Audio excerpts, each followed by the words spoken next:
Hey guys, so in this video I'm going to be comparing pads, not sort of like versus, but sort of like comparing each other, pads and tampons.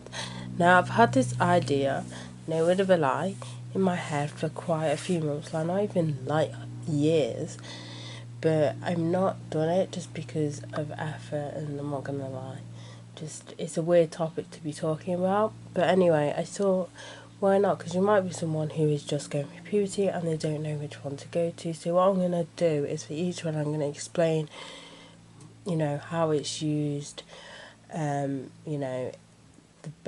necessarily benefits, but maybe disadvantages for them, and then you can make up your own mind. Because there's no outright, winner. It all depends on your preference and your needs.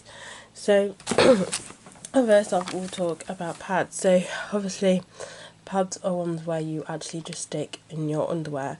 Now you can get different sizes, different flows and stuff like that. This one is the Always Ultra Night. So with the night ones, they're a lot longer, and they usually can hold a lot more as well. And as I said, you get ones with flaps or ones without flaps, or wings, should I say. They're called wings. I prefer the ones with wings, because the ones without wings you're more likely to leak. The only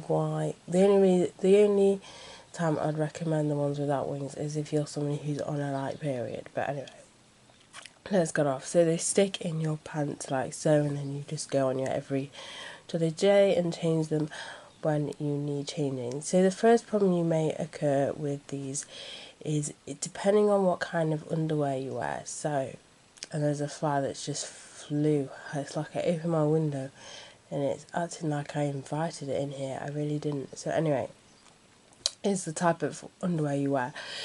These don't stick in every type of underwear. Like for example, if you only have short style underwear, is going to be a bit awkward for them to actually stick in there. Thongs as well is just no. It doesn't really work.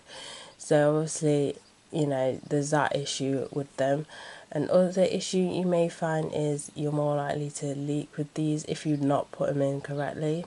So when you first get them, you may find it hard, to stick it up. So you might end up putting it too far back or too far forward. There's that issue. So it will take a while, obviously, to find out what flow you are and which ones are for you. You can get ones that are that are scented as well, which I can't wear because they just irritate my vagina. But whatever. So there's that sort of issue. You're more likely to leak with a pad than you are with tampons, which we'll talk about in a minute. Another downside to these is it can get really hot down there in the winter, or if you do exercises, or if you go to the gym or whatever. So usually when I go to the gym, I will use tampons instead, just because I just don't like that. It just feels and obviously, as I said, in the summertime, it may feel a little bit more uncomfortable down there, a little bit more sweaty down there, because there's less for the vagina to breathe or whatever, because it's got a thick pad underneath. But even though they are not as thick, unless you buy the really, really cheap ones, it still feels uncomfortable down there sometimes in the summer. So that's them. Now on to the tampons. So tampons are basically, how do I describe a tampon? It is basically like, it's like a cotton bud, but it's a bit like that but for your vagina. So it's long. It does have an now some of them will have applicators and some of them won't. I definitely recommend the ones with the applicators. They're a little bit more expensive, but the less you are touching the actual applicator, the less likely you get toxic shock syndrome, which I'll explain as well in a minute. So that's basically you stick it in your vagina, and then obviously it's got a string attached, and then when you come to the changing, you just pull it out like so. Now the number one issue I find with these are the Tampax Pill Compacts. This is in Super. I'm not gonna lie, I think I got it a little bit too high of an absorbance thingy. I'll explain a reason why you shouldn't either. Anyway, the number one reason issue I have with tampons is getting them in. Now, to this day, bearing in mind I am 23, from this day I still don't get them in properly. The only time I get them in properly is maybe like in the morning when I've had my bath or had my shower. It seems to go in fine, but when it comes to changing it, I never get them in properly. Getting them properly, meaning by that is when you put a tampon in, you're not supposed to feel it. If you feel it, it's not in properly. So there's that issue of that. So if it's not in properly, it's either just going to be uncomfortable, or sometimes it can leak as well if it's not in properly. So there's that issue. But for me, I can never get them in properly, which is a little bit of annoyance. Now, when they say when it's down to choosing your absorbency, they say to always go down. So for example, say in pads I am let's see what these are.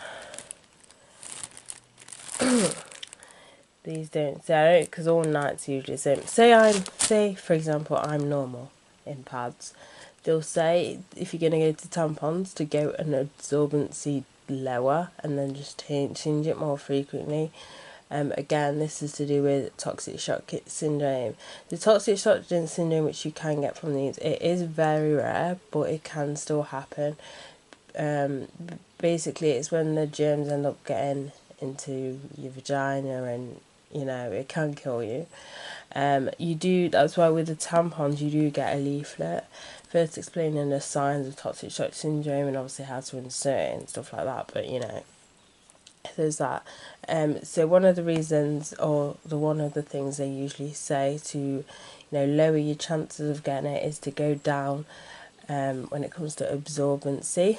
Another thing obviously is to wash your hands before inserting these. And then another one is you shouldn't have them in your body for more than, I believe it's 8 hours. It changes on what pack you have, but it's usually around 8 hours, 7 hours. You should keep them in there. Another thing is don't wear them overnight, which I don't. That's when I usually then swap onto the pads. One thing, because you might not wake up in the middle of the night and you could have had that tampon in for 9 hours, depending on how long you've slept for.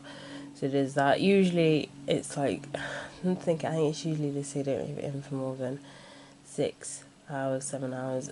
You'll get the leaflet and it'll tell you. So there's that situation. So I never sleep anyway. I never sleep with a tampon. And so basically that is the benefits, the disadvantages. Obviously you can't get toxic shock syndrome from pads, which you can from tampons, which may put you off from using tampons. That shouldn't necessarily put you off of using tampons as long as you follow precautions and stuff like that. So yeah, that is basically it for the video. So you've got a balanced video talking about each one and which one you could go for. There's the other one that's come out as well, which is a menstrual cup. I've never tried the menstrual cup. The idea just not really my cup of tea, but I'll explain what it is now. It's basically a cup you sit inside your vagina. I think it's like a small little cup and it drops into there, and I think they're reusable. I don't know, but it's not really for me, really. I can just picture it just leaking, more so when using the tampon. But anyway, so that is it for this video, so bye guys.